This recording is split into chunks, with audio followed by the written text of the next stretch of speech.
In this video, we will go through the process of reviewing operator checklist records. This process is for users assigned to CCP05 and CCP10 user groups.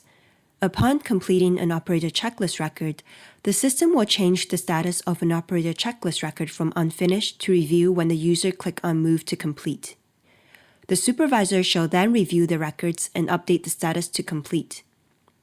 To do so, click on Work and then click on Review Operator Checklist. Click on Expand Right to see the full list. Select the Data SPI CCP cable records for review. Double-click on the first record and review the information. If incorrect information is recorded, update the status to Cancelled and click on Save Record. Then go to Operator Checklist screen to recreate the record with the correct information. Click on Next Record button and review the next record. If the record is correct, continue on to the next record. Once all records are reviewed, click on Expand Right. Select multiple records by using Shift key or Control key.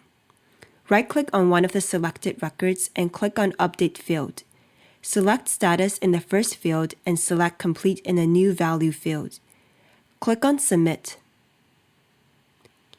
Once the records are updated, click on Close.